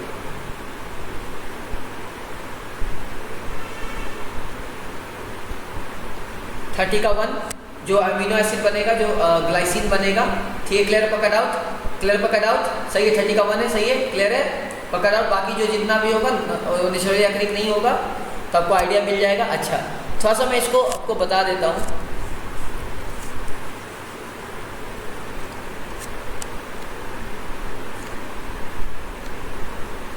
देखो फेलिंग टेस्ट में आपको पता है CO2 का रेट पीपीटी बनता है। आपको पता है वेनेडिक टेस्ट में क्या होता है, CO2 का इसमें भी रेट पीपीटी बनेगा। साइट्रिक एसिड फेलिंग में आपको पता है रोसल सॉल्ट होता है, ठीक है। बॉयफोर्ड उसको छोड़ दो, कोई दिक्कत नहीं है, काम का उतना है नहीं। चलो आगे करें हम लोग। कोई दिक्कत किसी को? कोई दिक्कत? चलो ये क्वेश्चन में बात कर रहा था, क्वेश्चन नंबर 24 में देखो क्या बोला है कि सेल्यूलोज को आप रिएक्शन करवा रहे हो एसिटिक एनहाइड्राइड के साथ। आपको पता है जहाँ OH है वहाँ OCH3 OAC लग जाएगा। COCH3 को हम क्या बोल दिए, AC बोल दिए, तो क्या होगा OAC लग जाएगा। सही है, क्लियर पकड़ आउट, पक्का क्लियर है, पकड़ आउट, चलिए बताओ, क्लियर है, पकड़ आउट।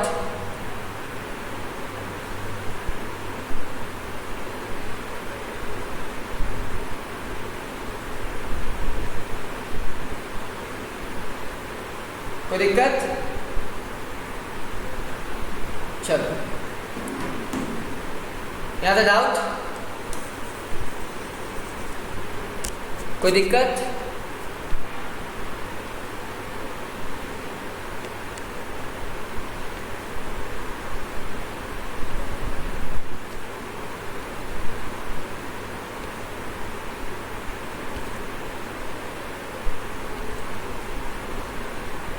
अच्छा, ये क्वेश्चन एडवांस 2010 का है, जल्दी बताओ, देख के बताओ। 35 देख के बताओ, जल्दी से देख के बताओ, फटाफट जल्दी देख के बताओ।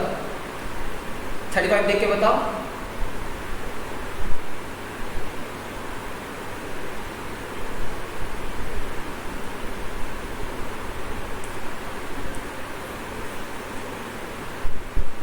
कितना होगा आंसर सौरभ? सोच लो, सोच लो अच्छे से।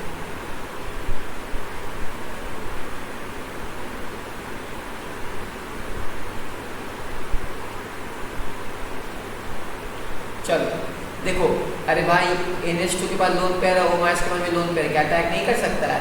रेजोनेंस में तो क्या होगा, कम बेसिक होगा, बट होगा तो दो ही जगह तो निगेटिव, और कहीं तो निगेटिव है नहीं। क्लियर है? अगर तुम ये सोचोगे तो ये भी रेजोनेंस कर सकता है जाके, मतलब ये सिंपल सा, इसके बाद निगेटिव चार्ज देते हैं, दो बेसिक ग्रुप में, ऐसा क्वेश्चन भी आ सकता है कंफ्यूज करने के लिए। ऑप्शन था देख के मारना। 3 क्यों, कहाँ से 3? भाई तो बात तो आइडेंटिकल है, दोनों आइडेंटिकल ही है। ऐसा नहीं होता, आइडेंटिकल है, ठीक है। चलो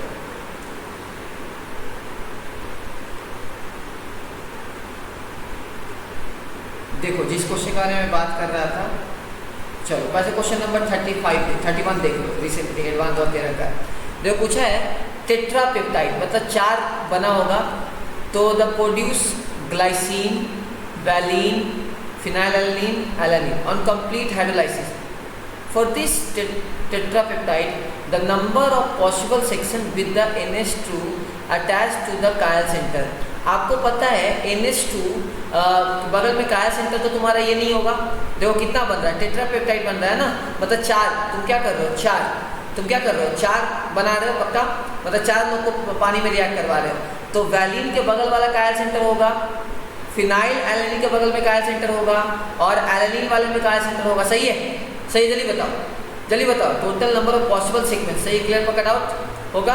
इसका मतलब क्या है कि 31 में 3 कायरल सेंटर आपका बन रहा होगा। देख लेते हैं 31 में क्या है आपका, 3 कायरल सेंटर आपका बन रहा होगा। 31 में आपका कॉम्बिनेशन की बात करें तो कॉम्बिनेशन में क्या होगा, कॉम्बिनेशन में अगर आप बात करें, कॉम्बिनेशन आप चेक कर लोगे कौन कौन सा कॉम्बिनेशन होगा इसमें कायरल सेंटर बन रहा है। तो आप एक काम कर सकते हो, 3 में कौन कौन सा कॉम्बिनेशन बनेगा, ठीक है, 1 2 2 3। अच्छा 4 है ना, 4 है यहाँ, देखने दो, रुको, कितना है यहाँ तुम्हारा, 4 है। देखो एक तो ग्लाइसिन है, वैलिन है, फिनाइल एलानीन है और अलानीन है, ठीक है, ऑन कंप्लीट हाइड्रोलाइसिस, ठीक है। तो क्या पूछा है, for this tetrapeptide the number of possible primary structure, अच्छा, with the NH2 group attached to chiral center, NH2 attached to chiral center, ठीक है। तो कॉम्बिनेशन तुमको बनाना है, तो क्या क्या हो सकता है, वैलिन और फिनाइल PHE हो सकता है, अच्छा, वैलिन और एलानीन, अच्छा ठीक है ना। तो एक काम करो ना, अरे 5 है तो बगल में तो मतलब ग्लाई और वैल में तो कितना हो जाएगा तुम्हारा, ग्लाई और वैल में तुम्हारा कितना हो जाएगा, एक कायल सेंटर आ जाएगा, एक जगह तो होगा, सही बोलो, जल्दी बोलो, कॉम्बिनेशन 1 2 2 3 3 4, सही है, सही, जल्दी बोलो, जल्दी बोलो। और देखो कॉम्बिनेशन देखना है तुमको, अगर ग्लाइसिन और वैलिन में तुम देखोगे तो कितना आएगा तुम्हारा, एक कायल सेंटर आ जाएगा, पक्का डाउट, ये कॉम्बिनेशन होगा। अच्छा, टोटल हम लोग को पूछा है the total number of the possible number of sequence primary structure with the NH2 group attach to chiral centre. तो एक कॉम्बिनेशन ग्लाई और वैल, ठीक है, ग्लाई और वैल, एक कॉम्बिनेशन वहाँ से आ जाएगा। अच्छा, एक कॉम्बिनेशन तुम्हारा वहाँ से आ जाएगा attach to chiral centre, NH2 group attach to chiral centre, NH2 group attach to chiral centre, NH2 बोला है ना, अच्छा, NH2 बोला है, इसका मतलब एक इन तो तुमको खाली रखना पड़ेगा ना, NH2 बोला है, इसका मतलब एक इन तो तुमको खाली रखना पड़ेगा, CH2 COOH, नहीं, तुमको क्या सोचना है इसमें, एग्जैक्ट क्या पूछना चाह रहा है, total number of the number of possible sequence primary structure with the NH2 group attach to chiral centre, NH2 attach to chiral centre. तो तुम कॉम्बिनेशन बना के एक बार चेक कर लेना, ग्लाई और वैल वहाँ एक कॉम्बिनेशन आएगा, वैल और PHE वहाँ 2 कॉम्बिनेशन आएगा, 2 1 3 कायल सेंटर ऐसा करके, लेकिन 4 अटैक कर रहा है। जैसे डाइपेप्टाइड का मतलब क्या हुआ कि 2, जैसे मान लो ग्लाइसिन और तुम्हारा वैलिन, ये डाइपेप्टाइड बनाएगा, क्या बनाएगा, डाइपेप्टाइड बनाएगा, समझ रहा है, मतलब 1 मोल पानी निकालेगा। सपोज करो, मान लो मैंने बोला, इधर देखो, सपोज करो कि मान लो ये तुम्हारा ग्लाइसिन है, ठीक है, और तुम्हारा इधर है, सपोज करो ये NH2, ये सपोज करो अलानीन है, ये पानी निकाल रहा है, ये डाइपेप्टाइड होगा, तो क्या बोलेंगे, ग्लाई और अलानीन। क्लियर है, पक्का डाउट, क्लियर है, चलो ठीक है। तो इसको देख लेना एक बार, ऑप्शन को मतलब इसका चेक कर लेना कितना कायल सेंटर कॉम्बिनेशन आ रहा है। चलो नेक्स्ट क्वेश्चन है, ये तुम्हारा क्या है, how many these peptide are positively charge at pH7। तो तुम देख लोगे pH7 में, तो अगर तुम ज़्यादा NH2 लोगे तो पॉजिटिवली चार्ज हो जाएगा, सही है, क्लियर है। तो नंबर ऑफ NH2 ज़्यादा होना चाहिए, तो कॉम्बिनेशन तुम देख के कर लेना। तो एक बार इसको बना के तुम देख लोगे तो तुमको आइडिया हो जाएगा। चलो ठीक है, अब मैं आता हूँ पॉलीमर में। पॉलीमर आपको जल्दी से रिवाइज करवा देता हूँ, ठीक है। तो आपको पॉलीमर में मेनली जो क्वेश्चन आएगा वो मोनोमर आएगा। क्या आएगा, मोनोमर आएगा। क्या आएगा, मोनोमर। आपको याद होना चाहिए मोनोमर का मतलब जिससे रिपीट हो के आपका क्या बना है, पूरा पॉलीमर बना है, ठीक है। चलो पहला है पॉलीथीन। तो पॉलीथीन का मोनोमर क्या है, इथीन, ठीक है, याद करो, मैंने बता रखा है पॉलीथीन का मोनोमर क्या है, इथीन, ठीक है। 3 स्टेप में रिएक्शन होगा, चेन, इनिशिएशन, प्रोपोगेशन, याद करो, है ना, है ना, जल्दी बोलो, है ना। चलो देखो टाइप्स ऑफ पॉलीमर की बात करें तो नेचुरल पॉलीमर हो सकता है, ठीक है। तुम्हारा नेचुरल पॉलीमर से सेल्यूलोज ये सब जितना भी हो गया, मतलब नेचुरल जैसे नेचुरल रबर हो गया, ठीक है, रेजिन हो गया, ये सब, ठीक है, आपको आइडिया होना चाहिए। ये सब क्या है, जैसा स्टार्च हो गया नेचुरल पॉलीमर है, सेल्यूलोज हो गया नेचुरल पॉलीमर है। लेकिन cellulose, acetone, acetate, cellulose nitrate, ये सब क्या है, डिराइव्ड है। तो सेमी सिंथेटिक हो गया। सिंथेटिक मतलब प्लास्टिक जो खुद से तुम प्रिपेयर कर रहे हो, आपको ये थोड़ा सा आइडिया होना चाहिए, फटाफट करते जाएंगे। अच्छा आगे स्ट्रक्चर के बेस पे है, तो स्ट्रक्चर के बेस पे क्या है तुम्हारा, ब्रांच पॉलीमर हो सकता है, लीनियर पॉलीमर हो सकता है, तो हाई डेंसिटी पॉलीथीन आपका क्या होगा, लीनियर पॉलीमर, ब्रांच पॉलीमर क्या होगा, लो डेंसिटी पॉलीथीन होगा। चलो ठीक है, क्लियर है, पकड़ आओ। अच्छा आगे बात करें cross link polymer, cross link में से बेकिलाइट, मिलामीन, ये क्या है, क्रॉस लिंक पॉलीमर है, ठीक है, क्या है, क्रॉस लिंक पॉलीमर है, ठीक है। चलो अच्छा पॉलीमर में भी दो टाइप का चीज़ हो सकता है, मतलब उसका जो मैकेनिज्म है दो टाइप से। अगर एडिशन पॉलीमर की बात करें, बुना इसमें क्या हो रहा है कि आपका सिंपल सा बात है, जैसे मैंने बोला कि बुना एस की बात कर रहे हैं, तो बुना एस में क्या हो रहा है कि आपका ब्यूटा 1,3 डाइन रिएक्ट कर रहा है प्लस अस्टाइरिन रिएक्ट कर रहा है, तो वहाँ फ्री रेडिकल मैकेनिज्म के थ्रू रिएक्शन होने के बाद कोई पानी वानी का लॉस नहीं हो रहा। मतलब एडिशन पॉलीमर आपका क्या है कि आपका जनरली मोनोमर डबल बॉन्ड और ट्रिपल बॉन्ड से आपका अटैक कर रहा है, वहाँ कोई पानी टाइप का लॉस वॉस नहीं हो रहा है। लेकिन अगर कंडेंसेशन पॉलीमर की आप बात करोगे तो कंडेंसेशन पॉलीमर में क्या हो रहा है, जैसे बुना किसका एग्जांपल है, एडिशन पॉलीमर का, नाइलॉन 66 किसका एग्जांपल है, आपका कंडेंसेशन पॉलीमर का। मतलब दो जब मोनोमर रिएक्ट कर रहा है तो पानी निकल जा रहा है, तो that is called condensation polymer, ठीक है। आगे बात करेंगे एडिशन पॉलीमर का, तो एडिशनल पॉलीमर तुम्हारा कहाँ कहाँ हो रहा है, जहाँ भी डबल बॉन्ड का कॉन्सेप्ट आएगा, पॉलीथीन, पॉलीविनाइल क्लोराइड, बुना एस, ठीक है। बुना एस में मतलब ब्यूटा 1,3 डाइन और आपका अस्टाइरिन, ये आपका मोनोमर जो है आपका रहेगा, कि आपका ये मोनोमर जो है आपका रहेगा, ब्यूटा 1,3 डाइन और आपका अस्टाइरिन। चलो आगे बात करें होमोपॉलीमर। होमोपॉलीमर का मतलब क्या हुआ कि एक ही मोनोमर है, एक ही टाइप का, जैसे पॉलीथीन में एक ही मोनोमर है इथीन। अगर बुना इसकी बात करें तो कोपॉलीमर है, क्यों, उसके अंदर दो डिफरेंट टाइप ऑफ आपका एग्जिस्ट कर रहा है। अच्छा कंडेंसेशन पॉलीमर आपकी बात करें तो जैसे सपोज करो मैंने बोला डेक्रॉन, ठीक है, क्लियर है, ये सब बात करें, नायलॉन 6 तो कंडेंसेशन पॉलीमर है, ठीक है, तो ये आपको आइडिया होना चाहिए। चलो ओम्स गैप, ठीक है, एडिपिक एसिड, जैसे मैंने बोला नायलॉन 66, तो इसके अंदर क्या हो रहा है नायलॉन 66 के अंदर कि हेक्सामेथिलीन डायमीन और एडिपिक एसिड रिएक्ट करके आपका क्या कर रहा है, पानी निकाल दे रहा है, पेप्टाइड बॉन्ड बना रहा है, तो वो उसके अंदर हाइड्रोजन बॉन्डिंग हो, तो नायलॉन 66 कंडेंसेशन पॉलीमर है। हाँ बोलो, बुना इन नहीं, डबल बॉन्ड आ रहा है तो क्या होगा, हाँ सॉरी एडिशन पॉलीमर, हाँ मुझे लगा कंडेंसेशन तुम बोल रही हो, ठीक है, हाँ सही तो है। चलो ठीक है, आगे आते हैं, नायलॉन 66 क्या है, कंडेंसेशन पॉलीमर, ठीक है। तो कंडेंसेशन पॉलीमर में क्या होता है कि जब दो मोनोमर रिएक्ट करेंगे, by function, different by function, try function react करेंगे, तो या तो पानी निकालेंगे, अल्कोहल निकालेंगे, थायोल निकालेंगे, अल्कोहल निकालेंगे, जैसे नायलॉन 66, नायलॉन 6 टेरिलीन या डाइक्रोन। ये टेरिलीन क्या, पॉलिस्टर है, क्या है, इथिलीन ग्लाइकोल और टेरिथैलिक एसिड रिएक्ट करके क्या बना लेगा आपका ये। चलो कुछ मैं बात करता हूँ कि जो पॉलीमर है on the basis of their force of attraction, देखो सबसे ज़्यादा जो force of intermolecular force of attraction होगा वो फाइबर में होगा। तो फाइबर के अंदर हाइड्रोजन बॉन्डिंग होता है, मेनली क्या होता है, हाइड्रोजन बॉन्डिंग होता है। फिर होगा थर्मोप्लास्टिक, फिर होगा इलास्टोमर, फिर होगा थर्मोसेटिंग। ये मैंने आपको ऑर्डर में लिखा है। सबसे ज़्यादा जो इंटरमॉलिक्यूलर फोर्स ऑफ अट्रैक्शन होगा वो आपका फाइबर में होगा, फिर थर्मोप्लास्टिक में होगा, फिर इलास्टोमर में होगा, फिर थर्मोसेटिंग में होगा, ठीक है। तो फाइबर नायलॉन 66 एग्जाम्पल है इसका, जो भी मतलब हाइड्रोजन बॉन्डिंग वाला है, टेरिलीन, वो सब क्या आ रहा है आपका फाइबर में आएगा। थर्मोप्लास्टिक जो भी पॉलीमर है, पॉलीविनाइल क्लोराइड, पॉलीथीन, पॉलिस्टरीन, आपका ये सब क्या होगा, इसमें अगर हीट करोगे तो सॉफ्ट हो जाएगा। इलास्टोमर मतलब रबर टाइप का रहेगा, जैसे बुनाइस, बुनाइन, ये सब आइसोप्रीन, दीज आर इलास्टोमर, ठीक है ना। अच्छा थर्मोसेटिंग मतलब बेकिलाइट, मिलामीन, इसको एक बार थर्मोसेटिंग का क्या है कि एक बार तुम हीट कर दिए तो इसको दोबारा तुम यूज नहीं कर पाओगे, नॉन रीयूजेबल है ये, ठीक है। तो ये आपको सबसे ज़्यादा फोर्स किस में होगा, मेरे साथ जल्दी बोलो, सबसे ज़्यादा फोर्स किस में होगा, फाइबर में, फिर किस में होगा, थर्मोप्लास्टिक में, फिर किस में होगा, इलास्टोमर में, फिर किस में होगा, थर्मोसेटिंग में होगा, ठीक है। नायलॉन 66 टेरिलीन, ये सब क्या है, इसमें हाइड्रोजन बॉन्डिंग है, बहुत स्ट्रॉन्ग फोर्स ऑफ अट्रैक्शन होगा, ठीक है। अगर बात करें थर्मोप्लास्टिक में तो इसमें क्या होगा, ये सिंपल सा इलास्टोमर, जितना भी आपका वंडरवाल, वीक वंडरवाल फोर्स उसके अंदर आपका रहेगा।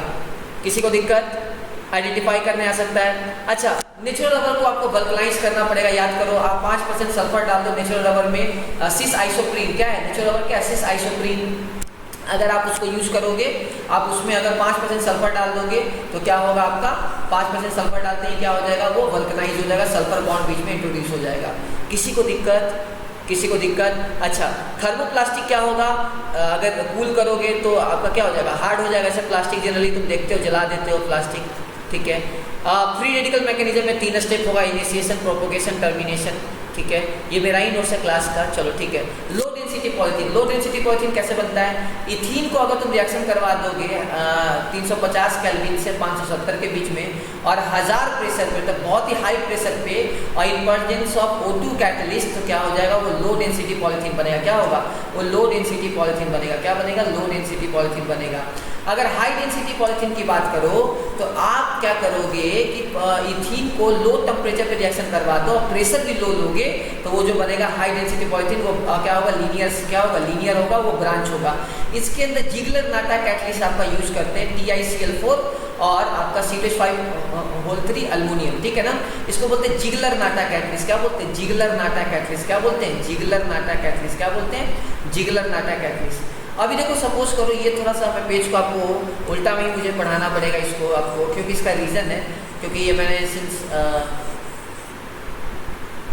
PDF रखा है, इसको रोटेट करना मेरे लिए थोड़ा सा मुश्किल हो जाएगा, तो मैं आप हो सके भावनाओं को समझ लोगे। चलो ठीक है, तो मैं आपको इसमें वो दिख रहा है ना, चलो तो मैं पार्ट में पार्ट बताते चलता हूँ। चलो ठीक है, अभी देखो सबसे पहले बात करें पॉलीथीन, तो इसका मोनोमर क्या होगा? इथीन। उल्टा देखते जाओ। बुनाइस क्या होगा? ब्यूटा 1,3 डाइन और आपका स्टाइरिन, ठीक है। नायलॉन 6,6 बात करें तो क्या होगा? हेक्सामेथिलीन डायमीन और एडेपिक एसिड, ठीक है। टेफ्लॉन की बात करें तो टेट्राफ्लोरोइथीन। क्या होगा? टेट्राफ्लोरोइथीन। पान की बात करें तो पॉली एक्रिलोनाइट्राइल। क्या होगा? Poly acrylonitrile. क्या होगा? Poly acrylonitrile. क्या होगा? Poly acrylonitrile. क्या होगा? Poly acrylonitrile. क्या होगा? Poly acrylonitrile. क्या होगा? Poly acrylonitrile. सही है? क्लियर है? पक्का डाउट? क्लियर है? पक्का जल्दी बताओ। सही है? क्लियर है? पक्का डाउट? चलो सब बोलते जाओ, बोलते जाना, चलो फटाफट। चलो तो मोनोमर आपको याद करते जाओ फटाफट, जल्दी जल्दी।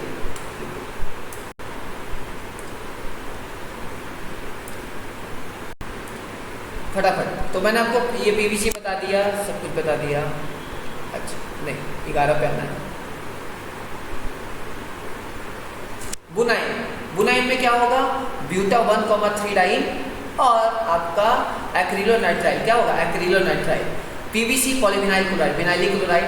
पॉलीथीन मतलब पॉलीस्टाइरिन, तो स्टाइरिन होगा, आपको पता है स्ट्रिंग का स्ट्रक्चर, ठीक है। क्लियर? पक्का डाउट? यूरिया फॉर्मल्डिहाइड मतलब यूरिया प्लस फॉर्मल्डिहाइड। नियोप्रीन, तो क्लोरोप्रीन को क्या बोलेंगे? नियोप्रीन। ये जो होगा ये क्या है? ये आपका इलास्टोमर है। क्या है आपका? ये इलास्टोमर है। नायलॉन 2,6, नायलॉन 2,6 क्या होगा? आपको सिंपल सा glycine plus caproic acid, glycine plus caproic acid. ये बायोडिग्रेडेबल पॉलीमर है। क्या है आपका? ये बायोडिग्रेडेबल पॉलीमर है। क्या है आपका? ये बायोडिग्रेडेबल पॉलीमर है। किसी को डाउट? जल्दी। नायलॉन 2,6 मतलब 2 अच्छे पे आपका पानी होगा, ऐसा सोचो। क्लियर? पक्का डाउट? तो नायलॉन 6,6, नायलॉन 6, नायलॉन 6 का क्या होता है? कैप्रोलेक्टम। आपका बैकमैन रिएक्शन से करवाते थे, बैकमैन आइसोप्रीन, इससे नेचुरल रबर बनेगा। क्या होगा? Natural rubber. स्ट्रक्चर देख लो अच्छे से। किसी को दिक्कत? किसी को दिक्कत? जल्दी बोलो, किसी को दिक्कत? चलो ठीक है। अच्छा, दो आपका हम लोग बात करने वाले हैं, दो ऐसा पॉलीमर जो हम लोग बात करने वाले हैं जो आपका बायोडिग्रेडेबल पॉलीमर है। क्या आपका? बायोडिग्रेडेबल पॉलीमर है। आपको स्क्रीन पे दिख रहा होगा एक PHBB, क्या PHBB और नायलॉन 2,6, ये दोनों बायोडिग्रेडेबल। इसका मतलब क्या है? ये 3 हाइड्रोक्सी बेटानोइक एसिड और 3 हाइड्रोक्सी पेंटानोइक एसिड OH और COOH का रिएक्शन करवा के ईस्टर आप बना दोगे पॉलिस्टर टाइप का, तो ये बायोडिग्रेडेबल पॉलीमर है। पॉली बीटा हाइड्रोक्सी ब्यूटारेट, ठीक है, को बीटा हाइड्रोक्सी वल्रेट, ठीक है ना, ये इसका फुल फॉर्म है, ठीक है। पॉली बीटा हाइड्रोक्सी ब्यूटारोएट को बीटा हाइड्रोक्सी वल्टरेट, ठीक है ना, वल्रेट सॉरी, ठीक है। तो ये आपको नायलॉन 2,6 भी क्या होगा? आपका बायोडिग्रेडेबल पॉलीमर होगा। क्या होगा? बायोडिग्रेडेबल पॉलीमर होगा। क्या होगा? बायोडिग्रेडेबल पॉलीमर होगा। बायोडिग्रेडेबल पॉलीमर होगा। क्लियर? पक्का डाउट? कोई दिक्कत? पक्का? नायलॉन 2,6 भी मैंने आपको बता दिया। ये क्या है आपका? ये आपका है बायोडिग्रेडेबल पॉलीमर। अच्छा, बेकिलाइट क्या होगा? बेकिलाइट में क्या होगा? बेकिलाइट में फॉर्मल्डिहाइड और क्या होगा? फिनॉल। क्या होगा? याद करो, बेकिलाइट में याद करो ध्यान से। कोई दिक्कत? कोई दिक्कत? चलो ये वाला पार्ट में फिर से कोई करवा देता हूँ। चलो ठीक है। देखो ये क्वेश्चन IIT में भी आया था। टेरिलीन, तो टेरिलीन में देखो क्या होगा? टेरिलीन और टैक्रोन, इथिलीन ग्लाइकोल और टेरिथेलिक एसिड। ग्लिप्टल की बात करेंगे तो इथिलीन ग्लाइकोल और थैलिक एसिड, थैलिक एसिड में हो रहा है। नाइलम 6 की बात करें तो कैप्रोलेक्टम, क्या है कैप्रोलेक्टम, कैसे आता था याद करो, अरे कैसे होता था वो, आप ऑक्साइन को रिएक्शन करवाते थे। अच्छा, बेकिलाइट में phenol plus formaldehyde, phenol plus क्या फॉर्मल्डिहाइड, बेकिलाइट बन जाएगा। मीलेमाइन की बात करें तो मीलामाइन में क्या होगा, मीलेमाइन प्लस फॉर्मल्डिहाइड कर दोगे, ये मीलामाइन है। इसके अंदर कितना लोन पेयर है, इसके अंदर कितना लोन पेयर है, 6 लोन पेयर है। कितना लोन पेयर है, ध्यान से देखो, इसके अंदर कितना लोन पेयर है, 6 लोन पेयर, ये IIT में आया हुआ है, 6 लोन पेयर है। क्या है इसके अंदर, 6 लोन पेयर है। क्लियर पक्का डाउट, क्लियर डाउट, कोई डाउट जल्दी बताओ, कोई डाउट, क्लियर है, कोई दिक्कत, चलो ठीक है, देख लो अच्छे से देख लो। ये क्या PDF चाहते हैं कि मैं शेयर कर दूं क्या, और क्या है PDF चाहते हो तो मैं शेयर कर दूंगा, नहीं चाहते हो तो जो बच्चे, ठीक है ठीक है चलो। अच्छा, तो हम क्वेश्चन पे आप आ जाते हैं। क्वेश्चन देखो, क्वेश्चन भी काफ़ी इजी क्वेश्चन है, ध्यान से आप अगर आप देखोगे तो आपको पॉलीमर का क्वेश्चन बहुत इजी मिलेगा, आपको पता होना चाहिए। चलो ठीक है, मैं पॉलीमर का क्वेश्चन, IIT में एक क्वेश्चन फिक्स है पॉलीमर का।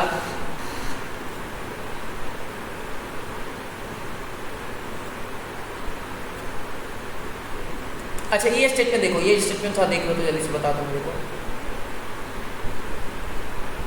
अच्छा, फेलिंग टेस्ट में Cu2 का रेट PPT बनता है या Cu का रेट PPT बनता है, जल्दी बताओ। फेलिंग टेस्ट में Cu2 का रेट PPT बनता है या Cu का रेट PPT बनता है, जल्दी बताओ, जल्दी बोलो। फेलिंग टेस्ट में Cu2 का रेट PPT बनता है या Cu का, Cu2 का रेट PPT बनता है, क्यूप्रस ऑक्साइड। ठीक है, क्लियर है, पक्का डाउट है, क्लियर है। चलो, ये जो क्वेश्चन है 2011 में जो आया, ये थोड़ा सा एम्बिगियस क्वेश्चन है। साफ दिख रहा है कि ये पॉलीहाइड्रोक्सी मतलब सॉरी, ये आपका कंडेंसेशन पॉलीमर नायलॉन 266 बना रहा है। तो आपको ये क्या है, इसको कैटलिस्ट का भी आपको थोड़ा सा यूज करवाइए, हॉफमैन बोरमाइड टेस्ट है। तो ये आपको ऑप्शन देख लोगे ABCD, इस टाइप से कंडेंसेशन पॉलीमर, मतलब ये आपका क्या बनाएगा, नायलॉन 26 वाला, सॉरी नायलॉन आपका क्या है, नायलॉन 66 वाला ये क्वेश्चन है। सही है, क्लियर पक्का डाउट। उसको ऑर्गेनिक से, रियल ऑर्गेनिक से जोड़ दिया है। सबको समझ में आ रहा है, सबको समझ में आ रहा है, पक्का डाउट, सबको समझ में आ रहा है, कोई दिक्कत। अरे देखो, x का वैल्यू क्या क्या होगा, पूछ रहा है x का वैल्यू क्या क्या हो सकता है। तो सपोज करो मैंने ईस्टर बनाया, तो ईस्टर आप बनाओगे, आप COOH आप ईस्टर बनाओगे, तो आप ईस्टर बनाओगे तो आप तो बना नहीं पाओगे, लेकिन एमाइड बनाओगे तो OH और हट के क्या पॉलीमाइड बन जाएगा। सही है, X हो सकता है, सही है, X हो सकता है एमाइड, सही है। जल्दी जल्दी बोलो, जल्दी बोलो। अरे यार CONH2, फिर उसके बाद H2 निकल दे दोगे तो उसको क्या रिड्यूस कर देगा, समझ आ रहा है, पक्का डाउट है, ठीक है, क्लियर है, पक्का डाउट। और हॉफमैन बोरमाइड, ठीक है। चलो, CN को आप अगर फिर ये H2 निकल के साथ करवा दोगे तो CH2NH2 बन जाएगा, तो 6 कार्बन यहाँ आ जाएगा, तो सही है। तो सिंपल सा कितना 4 है, तो 5 6 आ जाएगा, मतलब वो बन सकता है, वो भी बन सकता है। 6 कार्बन इधर है, 6 कार्बन इधर, इसी तो इसको नायलॉन 26 मतलब सॉरी 66 बोला जाता है, क्लियर है। और 26 बोलने का मतलब 6 कार्बन इधर, 6 कार्बन मतलब 2 कार्बन इधर, 6 कार्बन इधर, क्लियर है, पक्का डाउट, क्लियर है। जल्दी बोलो, जल्दी बोलो, जल्दी। Question number 23, cellulose, polyvinyl chloride, nylon और नेचुरल रबर, कौन सा इंटरमॉलिक्यूलर फोर्स वीकेस्ट होगा। तो वीकेस्ट किस में होगा, वीकेस्ट तुम्हारा किस में होगा, तुम्हारा नेचुरल रबर, इनमें नेचुरल रबर में सबसे वीकेस्ट होगा। सही है, क्लियर डाउट, पक्का डाउट, पक्का डाउट, सही है, पक्का।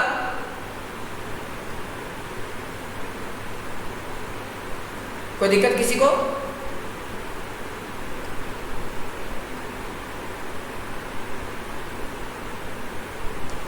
चलो, तो ये मैंने आपको बता दिया।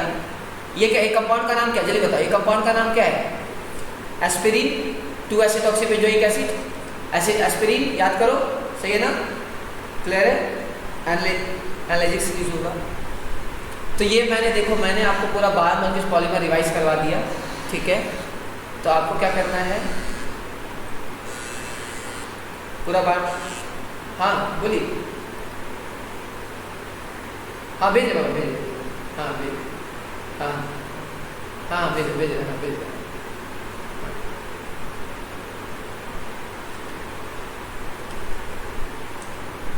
किसी को दिक्कत, किसी को दिक्कत, तो ठीक है, ध्यान